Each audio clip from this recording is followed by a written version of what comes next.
Pra fazer do react aqui, né? Logo, vamos. Vamos que vamos. Vamos. Peraí que eu deixei bem aqui, velho. Não sei.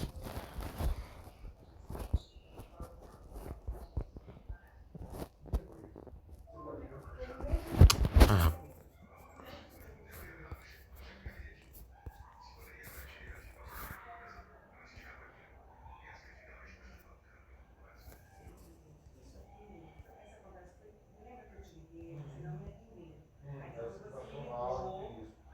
finalmente, episódio 5 de Primal Games está disponível. Sim, deixa eu ver qual. Há 3 semanas já lançou. Pronto.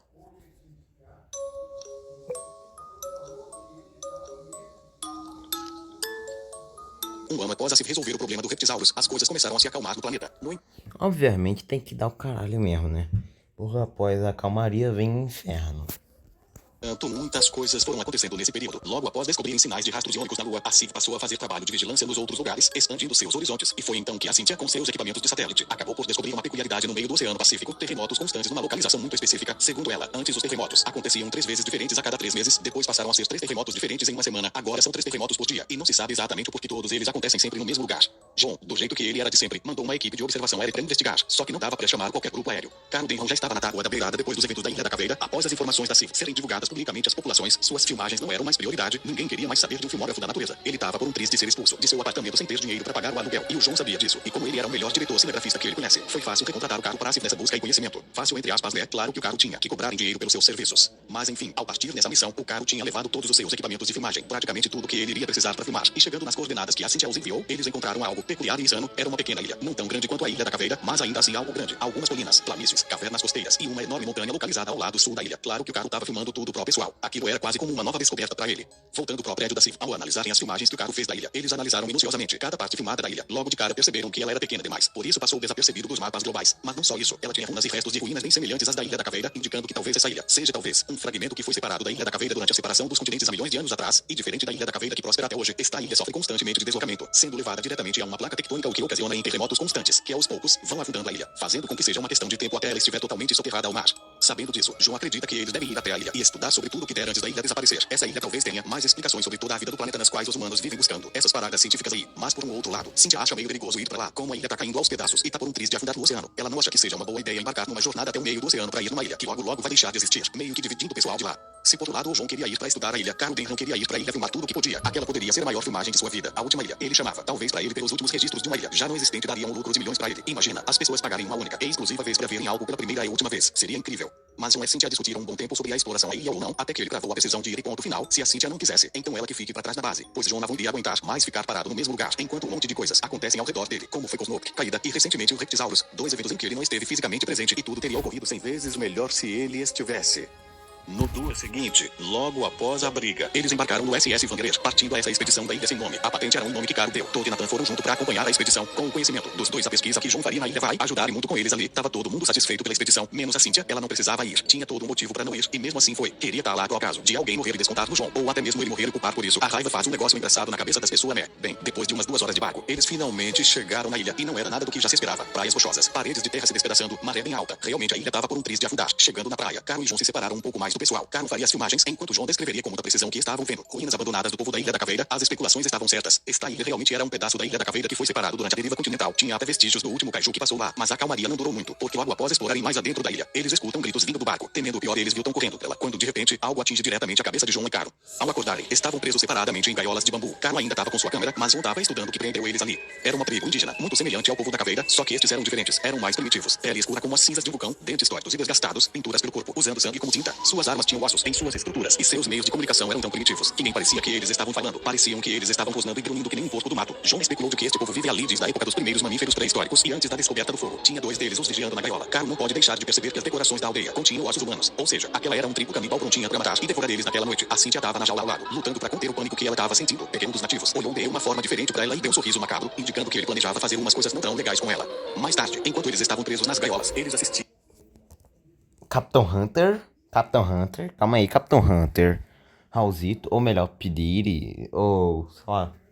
Cara, eu tô tentando ir atrás de nome mais gente que é Jack.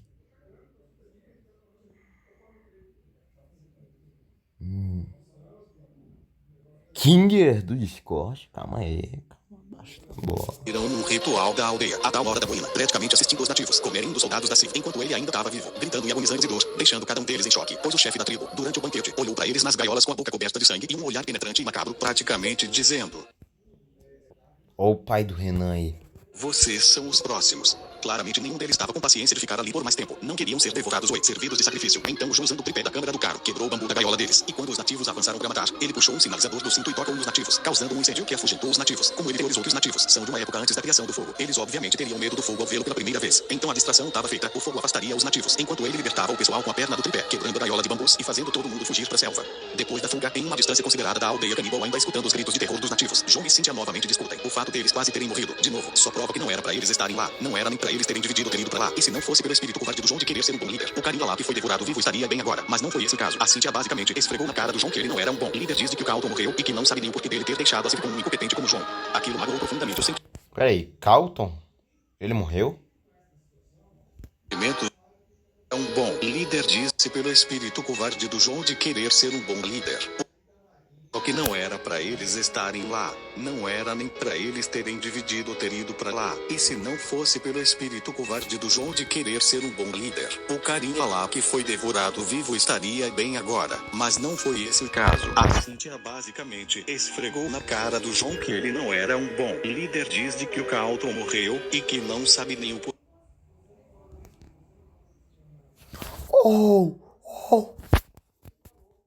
dele ter deixado a Sif como incompetente como João. Aquilo magoou profundamente os sentimentos do João. Em anos de trabalho na Sif, ele esperava ouvir aquilo de qualquer um, até do Butcher, menos da única pessoa que ele amava no mundo todo, sua própria esposa. Então, como um favor de sua incompetência de ter levado o pessoal para aquela ilha, ele se separa do grupo e vai sozinho fazer suas pesquisas. O resto do pessoal poderia voltar pro barco e tomar o rumo que quisesse. Ele já estava cansado de tentar ser útil e só receber críticas. Isso acabou por dividir o grupo. Por um lado, Carlo e o João se separaram do pessoal e deixaram eles para trás. Por um outro lado, Todd e Nathan concordavam com o João, porém não foram com ele para não deixar a Cynthia sozinha, mesmo que o que ela disse. Então, se separando, cada um foi ora um lado. Cynthia, Todd e Nathan foram pro barco ao sul da ilha, enquanto João e Carl Denham foram pro norte da ilha, em direção às montanhas. Nessa separação, a Cynthia meio que começou a se arrepender do que disse Cosmo. Ela só tava meio brava com o que tinha acontecido recentemente, e Todd a incentivou a se desabafar com ele sobre o que estava acontecendo. Bem, depois que o Exércitos assumiu sua forma infernal para desintegrar o Ilha há 4 anos atrás, o João tava lá no meio. Já que ele foi o responsável por ter filhotes Exércitos assumir aquela forma, ele foi contaminado com a radiação que o Exército soltou, e com isso ele acabou ficando muito debilitado e com ossos frágeis. Em 1978, durante os eventos do Reptisaurus, ele foi fazer um check-in no médico, e acabou descobrindo que essa contaminação radioativa do Exércitos infernal, junto com a fonte da juventude eterna, meio que modificaram parte de seu DNA. Agora ele meio que virou um para-humano, que não pode morrer, seus ferimentos se curam muito rápido, mas tudo isso vinha com um preço. Ele não pode mais ter filhos, seus genes viriam com defeito. Um para-humano. Pera aí. John regenera... O John tem uma regeneração acelerada. Caralho, velho. O cara vira... O cara virou um super, tá ligado? E não pode morrer. Seus ferimentos se curam muito rápido, mas tudo isso vinha com um preço. Ele não pode mais ter filhos. Seus genes viriam com defeito ao ponto do bebê poder nascer com deficiência crônica e falecer pouco tempo depois. Isso se ele conseguir engravidar. Quando ele contou isso pra Cynthia, os dois obviamente ficaram abalados. O sonho de Cynthia era ser mãe e essa era a oportunidade de João ser o pai que o pai dele não foi pra ele. João foi abandonado quando criança pelo seu pai e viveu boa parte da sua vida com seu padrasto abusivo. Então essa era a chance dele ser um pai melhor do que o que ele tinha de exemplo. Mas foi arruinado e agora seus objetivos e qualquer chance que ele tivesse foi totalmente jogado no lixo. Em meio ao luto, Cynthia decidiu que era melhor ambos focarem mais em seus trabalhos. Cynthia voltou para os seus satélites e João voltou a liderar assim. Mas isso foi afastando mais os dois, tanto fisicamente quanto emocionalmente, ao ponto deles quase nem se verem mais como um casal. Talvez esse desentendimento que eles tiveram foi o ponto ápice em que Cynthia percebeu que não apoiou o João o suficiente e não ter tido aquela ideia horrível. O pior de tudo é que ela nem teve coragem de contar isso pra ninguém, nem pro Butcher que era seu irmão, e acabando por se culpar de tudo. A morte do soldado lá, a insistência do João, as brigas, a separação, e quando ela se toca, o João tá sozinho no meio do lado de uma ilha pré-histórica prestes a afundar. Ela imediatamente dá meia volta e corre atrás dele, convencendo Todd e Nathan a irem atrás. Em paralelo a isso, enquanto a chuva começava a se formar no céu, João luta contra seus sentimentos. Se a Cynthia teve a coragem de falar aquelas coisas pra ele, então ele deveria ter a coragem de explorar aquilo tudo sozinho. Nem que ele morresse pra traumatizar lá, enquanto o cara tava filmando tudo. As plantas, a natureza, as ruínas, a montanha quebradiça. Ele tava realmente empolgado em filmar aquilo tudo. Até que do nada, alguns nativos restantes da tribo estavam subindo a montanha, carregando os cadáveres, queimados pelos humanos. João e Carlos seguiram, eles escondidos entre as pedras, que levavam a uma caverna bem perto do topo da montanha. Era escura, úmida e cheia do que parecia ser oferendas, mas não oferendas de ouro, mas como alimentos. Foi aí que eles entenderam, além dos nativos, a ilha também tinha um predador kaiju, um primata enorme, não tão grande quanto o Feral Congo, mas algo no interno de uns 5,5 metros. Deve tamanho de uma casa de 2 andares. Aquele era o Sasquatch, um possível parente próximo do Megatrimatus ou do Gigantopithecus. Só que Caramba, velho. Mano, sabe aquelas bagulho... Sabe aquelas versões live action que o Felipe faz, né, de vez em quando? É, aquelas versões live action dos Kaijus, né? Então, Eu acho que eu encontrei uma versão do Sasquatch. Tá aí, ó. Tá aí, ó. A versão live action. Bora lá. E o mais curioso era que o Sasquatch tinha poderes elétricos, poderes estes que ele usava para eletrocutar, torturar, matar e escravizar os nativos da ilha, fazendo eles semanalmente o entregarem oferendas e sacrifícios. Aqui o Sasquatch era onívoro, se alimentando de frutas e carne, mais especificadamente carne humana. Após os nativos deixarem o cadáver como sacrifício, eles saíram da caverna. E é claro que Caro estava filmando para eles no sanguinário ao final do longo. Porém, foi isso que fez o Sasquatch sentir o cheiro deles, cheiro de carne, carne nova e fresca. E isso o enlouquecia, atiçava seus instintos. Ele rapidamente soltou seus raios para onde eles estavam escondidos, os revelando, erguendo-se de seu trono de pedras, soltando seu urro pela primeira vez. Caro foi sensato de suas decisões e, hilariante, pegou sua câmera e saiu correndo sem olhar para trás, quase deixando o João para trás, mas João também correu, com Sasquatch correndo atrás dele. Ao sair da caverna, Caro rapidamente desceu a montanha, se deparando com Cynthia e os outros, apenas dizendo: "Vocês não vão gostar do que vem lá em cima", seguido do urro de Sasquatch e os gritos de terror do João.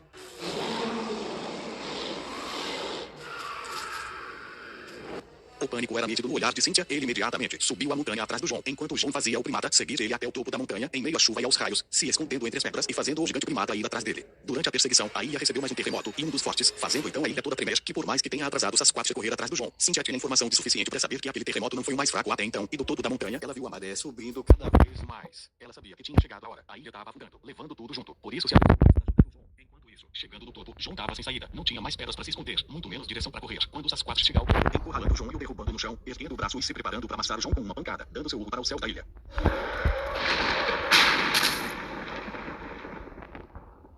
Quando do nada um raio acerta em cheio seu braço, literalmente estourando sua mão de seu braço, com seus ossos expostos, grunhindo de dor. Acontece que seus poderes elétricos são uma grande mantra eletrostática. Então o Sasquatch é literalmente um alvo para os raios da chuva, com um monte de raios incessantemente para perto dele. O raio acerta seu pé, ou estourando assim como sua mão, o outro acertou perto dele, ou derrubando da montanha, João ficando extremamente assustado com a brutalidade. E quando o Sasquatch cai da montanha, e a oportunidade perfeita dele meter o pé dali, mas chegando no pé da montanha, percebe que a ilha tá afundando, com o nível da água do mar chegando até o lê da montanha, e a chuva ajudando a água a subir rapidamente. Parecia que João finalmente morreria, mas lá vem os agentes amigos da CIF, junto a eles a Cynthia, chorando aos prantos arrependida de ter brigado com ele, jogando bota salva-vidas para ele. Embarcando, os dois se reconciliam da briga que os dois tiveram. A Cynthia se desculpava por ter sido grossa com ele, e basicamente os dois expulsavam ao outro a tristeza que eles sentem ao não poderem ter filhos, não poderem começar uma família, mas que sabiam que juntos, independente da condição dos dois, eles vão dar um jeito de superar, eles vão dar um jeito de ter uma família, mesmo que não seja do jeito que eles queiram.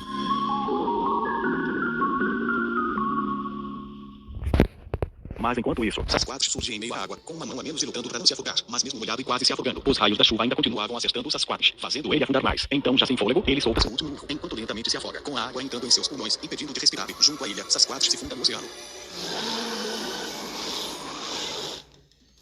Horas depois, dentro do barco, enquanto Cynthia e João ficavam um tempo juntos, o Caro Dayton dava uma olhada nas gravações de sua câmera portátil. Já estava até sentindo o cheiro do dinheiro que aquelas filamentos renderiam. Porém, algo nas gravações o chamava bastante a atenção. Eram silhuetas de primatas ancestrais. Um deles parecia muito com feral longo, só que menor e mais magro, enquanto o outro parecia ser mais diferente, algo mais antigo do que o Sasquatch. E tudo... Oh my god. Vá crer que o lugar onde eles encontrariam isso era a Ilha da Caveira, indicando que essa jornada da CIF, envolvendo um primata gigante, estava longe de acabar.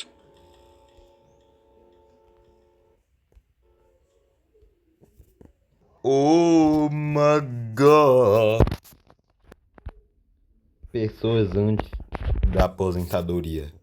Não, melhor. Caramba, tô tentando fazer um meme aqui. Adaptação Felipe. Que é a melhor, a original inclusive.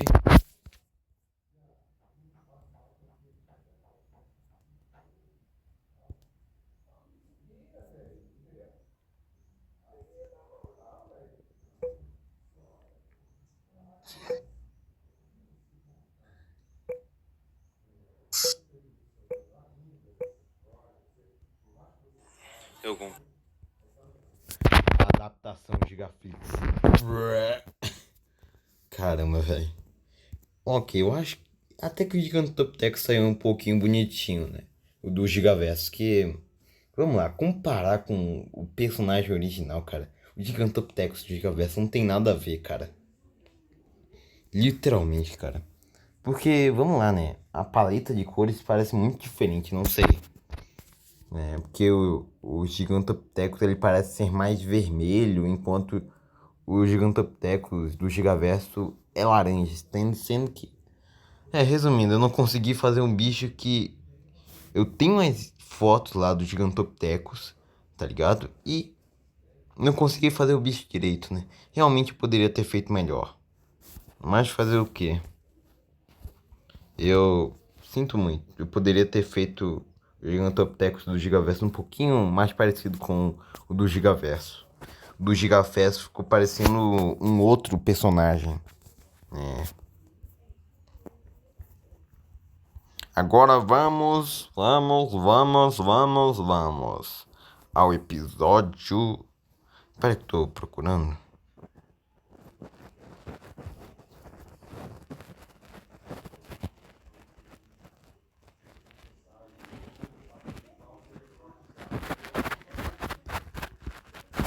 Cara, não tô achando. E também, pra galerinha que viu o episódio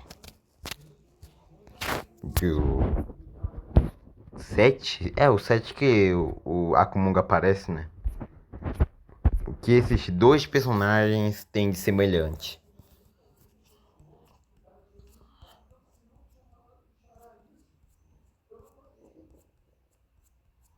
Ok, bora logo ver o episódio 22. Cara, não tô achando o episódio 22. O episódio 22. 22 do Bolsonaro. O episódio 22 do Bolsonaro eu não tô achando. Isso é um absurdo. O episódio do 22 do Bolsonaro eu não tô achando. Se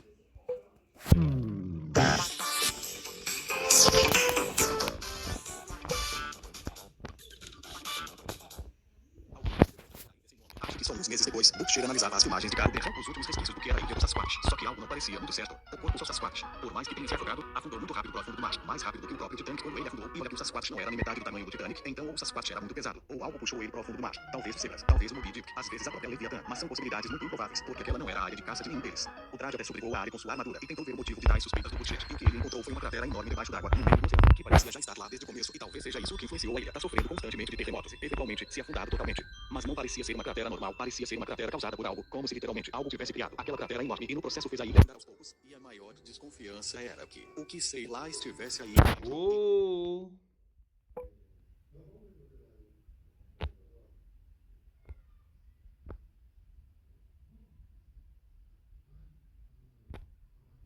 Tivesse criado aquela cratera enorme e no processo fez a ilha afundar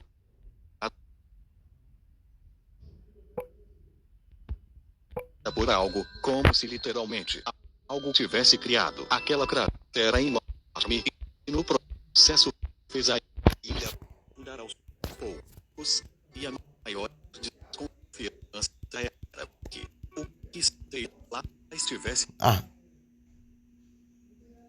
uma cratera normal, parecia ser uma cratera causada por algo, como se literalmente algo tivesse criado aquela cratera enorme e no processo fez a ilha afundar aos poucos.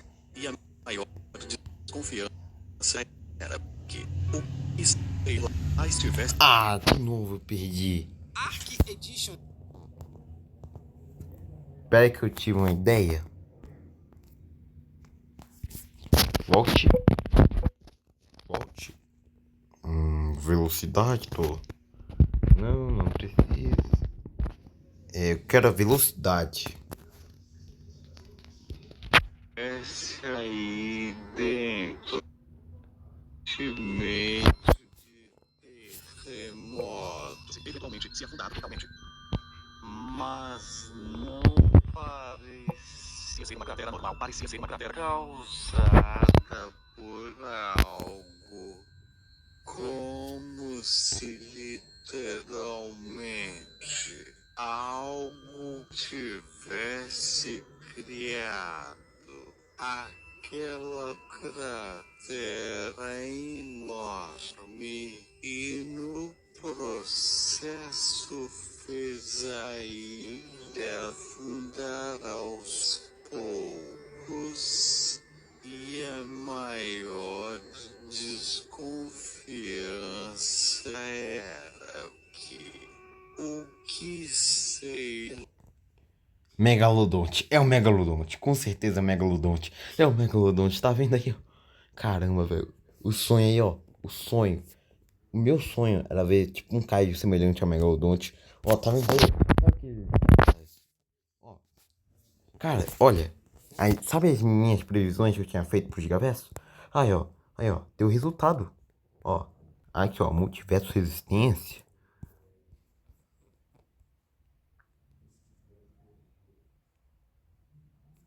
Sei lá, velho. Mas em algum vídeo.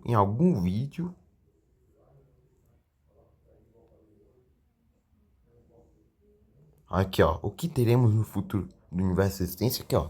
Aqui, ó. Eu sou profeta, irmão. Sou profeta. Ó. Tô que nem o pastor Mirim, ó. Sou profeta.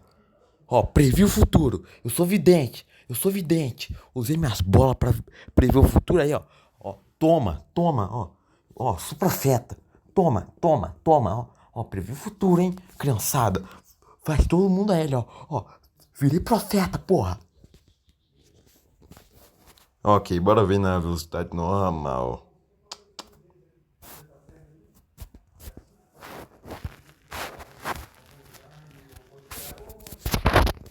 Lá estivesse aí dentro e conseguiu sair, tenha se alimentado do cadáver dos Sasquatch. E a essa altura, pode estar em qualquer lugar no meio do oceano. Porém, um tempinho depois, os satélites da Cíntia começam a alertar um bando de ataque a caju em São Francisco. Um alerta esse que não poderia ser ignorado. Porém, algo estranho aconteceu, por mais que tenha sido emitido um alarme de caju à solta. E alguns prédios tenham sido derrubados, com as pessoas tendo já entrado em bunkers de cajus. Ao chegarem na cidade, não tinha nada lá. O tal caju que taça causando pânico tinha misteriosamente desaparecido. E isso era estranho, considerando que a cidade estava vazia, as pessoas mencionaram ter visto a tal criatura. Alguns tentaram descrever a aparência dela, mas o bicho em si, nada. De acordo com as descrições das pessoas, ele não se parece com nada. Os sistemas da CIV não têm absolutamente nenhum monstro que se parece com as descrições feitas pelos cidadãos, mas a única descrição que realmente batia era de uma sombra alada, e com isso foi-se feita uma única associação.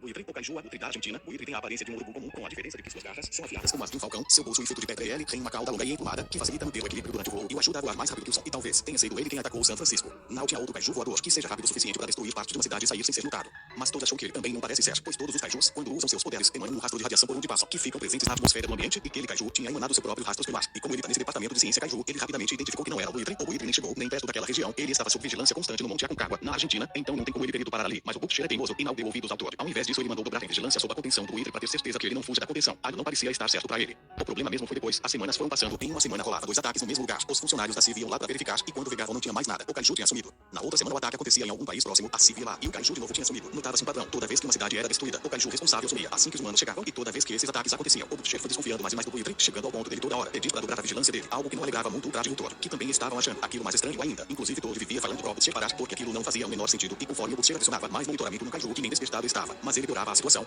porque o buitre, mesmo em estado de hibernação, conseguia sentir a presença de humanos em seu local de descanso e semanalmente essas presenças aumentavam, fazendo ele aos poucos se sentir ameaçado. E então, em uma noite de Shiva, durante seu ápice de raiva, ele se despertar da hibernação, destruindo tudo em sua volta, levando tudo pelos ares, causando o alvoroço do inferno e no final de tudo, ele ainda voa para os céus, à procura de um novo ninho em um outro lugar longe dos humanos. Foi aí que o Todd surtou de vez com o Butcher, porque desde o início ele estava tentando avisar o Butcher que aquela situação não parecia ser normal, mas o Butcher não deu a menor bola com o que ele falava pro Butcher. Todd não tinha a menor relevância para aquela operação e decidiu que resolveria aquele problema sozinho. Meio controlador na minha opinião.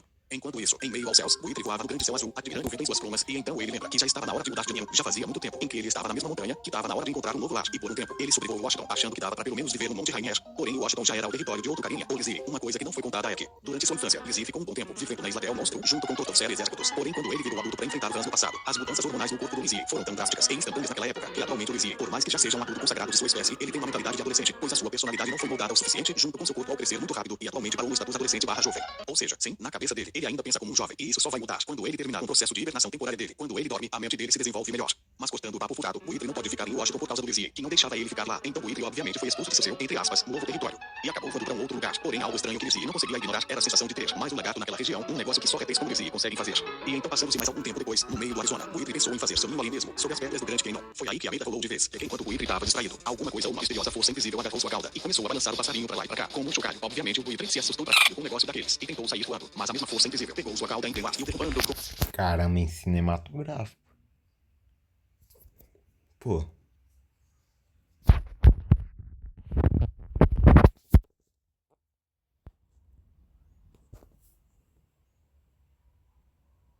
Mó pica. Cara, eu acho que já sei quem era esse bicho. Era o. Era a mãe do Renan, tá ligado? Ó, Ok, eu tentei dar meu humor pra o vídeo, mas, pô, eu tô sem ideias de piadas que impressionem vocês, tá ligado? Piadas que eu falo de humor pesadíssimo, né? Eu tô sem ideias. Tudo no chão. Não muito tempo depois, Olivier chega no local e percebe o ocorrido. À primeira vista, ele vê o passarinho balançando de um lado ao outro, como se estivesse drogado, só que o olhar mais atento de Olivier fez ele perceber que quando o buitre batia suas asas, ele levantava poeira do deserto no ar. E em meio à poeira, dava pra ver uma leve e transparente silhueta de outra coisa. E percebendo isso, Olivier solta um rajadão de fogo em direção próxima ao buitre, fazendo ele se soltar da tal força invisível que o puxava e se afastar um pouco das chamas. Chamas estas que esquentaram a temperatura ao redor, revelando assim o verdadeiro malandro escondido. Este é um novo caju do universo Resistência. Vamos. Pera aí.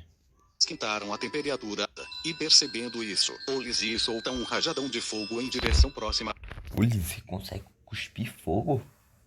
ao buitre, fazendo Uau. ele se soltar Cinematográfico. da tal força invisível que o puxava e se afastar um pouco das chamas. Chamas estas que esquentaram a temperatura ao redor, revelando assim o verdadeiro malandro escondido. Este é um novo caju do universo Resistência. Vamos chamá-lo de Gigante do Ártico, um grande réptil verde, e que, por sinal, é o predador natural da espécie do buitre, um comedor de pássaros. Depois de 66 milhões de anos, hibernando em um cubo de gelo gigante, sendo acidentalmente acordado por cientistas que o encontraram no Ártico, ele só tem o desejo de despertar comida. E olha só, tem um passarinho gigante aqui, meu alimento favorito que eu não vejo há 66 milhões de anos. Eu vou matar e comer ele. O gigante lagarto começa a bater no buitre, arrebentando a cara do passarinho, enquanto Olivier estava assistindo tudo, e vendo o buitre quase sendo morto, e por um tempo ele cogita desistir. Afinal, ele não tem nada a ver com essa história. Só que ele lembra que no passado, lá atrás, quando o Hans quase mata ele também, só que o exército estava lá pra salvar ele. Exércitos também não tinha nada a ver com o confronto dos dois, e mesmo assim estava lá pra salvar o pobre Olivier. E isso o motiva, porque ele viu a situação injusta do buitre contra um caju que estava se aproveitando dele, e lá vai ele pra salvar o passarinho. Claro que o titã reptiliano não ia deixar isso lucrar e não ia pegar leve com Olivier. Dito isso, ele ficou diretamente jogando o mesmo fogo que Olivier jogou pra revelar ele. Acho muito conveniente falar que o gigante do Ártico consegue imitar as habilidades dos outros kaijus tal qual Ida fazia, mas mudando o foco. Olivier e o kaiju ficaram diretamente tratando o deserto, enquanto o buitre estava desmaiado no chão. O gigante do Ártico até tentava usar sua habilidade especial de se camuflar, porém ela não funcionava no Olivier, já que como ambos são lagartos gigantes, consegue sentir a presença de outros lagartos gigantes só pelos outros sentidos, como o olfato mais aguçado, que permitiu sentir o cheiro do outro kaiju e assim localizá-lo melhor quando ele ficava invisível. Ou seja, então Olivier, o gigante do Ártico, estava mais ou menos dentro d'água. Ficou bem sério ao lado do Olivier, até que ele finalmente conseguiu derrotar o gigante do Ártico, expulsando ele da América e fazendo ele voltar para o mesmo lugar onde ele veio. E Olivier, tal qual seu, entre aspas, tio exércitos, soltou seu fugido da vitória, implicando que ele mesmo sendo jovem, ainda encara uma briga como um adulto. Tava tudo feliz até então, só que isso era só pro lado dos kaijus, porque do lado dos humanos, nem tanto. Depois de quase 4 anos em que a Fundação Para-Humano foi criada para proteger os humanos de ameaças em núcleos urbanos ou civis, nunca um para-humano conseguiu derrotar um monstro gigante. Até porque kaijus são mais propensos em absorver radiação de cristal ancestral do que humanos. Logo, não adianta criar um super-herói com super força ou algo do tipo. Ele não é mais forte que um kaiju. E em todas as vezes que um kaiju surgia no mundo desde que o Hydra morreu, a Fundação Para-Humanos não conseguia lidar com o monstro. Afinal, como já explicado, eles sempre perdiam. E com isso, um ano depois, 1979, a Fundação Para-Humanos foi oficialmente encerrada. Todos os humanos com superpoderes tiveram que ser obrigados a se retirarem da CIF, enquanto o Butcher e Traje continuaram, só que sem seus empregos. Isso fez o Butcher cair em um estado de depressão profunda, onde ele não tinha mais o seu único trabalho, e isso meio que afetou e muito as operações da CIV por pelo menos 2 anos inteiros, já que o Butcher era um membro fundador da CIV a essa altura, assim como o Carlton, não tinha mais função ali. Pô, que broxa. Que isso durou pouco tempo, porque logo em seguida, Butcher e Traje tiveram que se envolver com o maior evento de suas vidas, que mudaria drasticamente o rumo da história e da humanidade. Só que, felizmente, isso não poderá ser contado aqui. Pelo menos não nessa série, é um papo de super-heróis e, bom, por enquanto não queremos misturar as histórias, não é? Peraí. Um spin-off? Eu vou mamar. Só diga uma coisa. Eu sou da tropa dos vigilantes, tá ligado?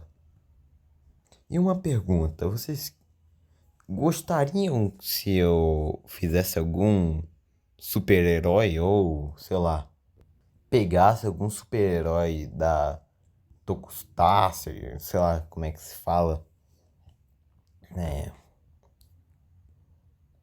pra adaptar no Gigaverso, ou sei lá, pegar um herói do universo de existência e criar, né? Mas primeiro, né, tem que ser algo a ver com o universo de existência, né? E confirmo que capítulo 2 o Ultraman vai estar. Mas só que o Ultraman do Gigaverso vai ser tipo um Deadpool, tá ligado?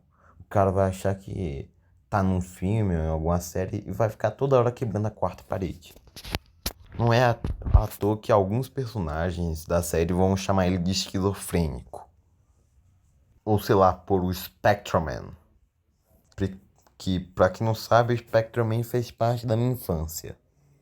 Então é isso, vou finalizar o vídeo por aqui. Espero que tenha gostado. Dá o like, se inscreva no canal, ative o sininho pra receber toda a notificação e falou.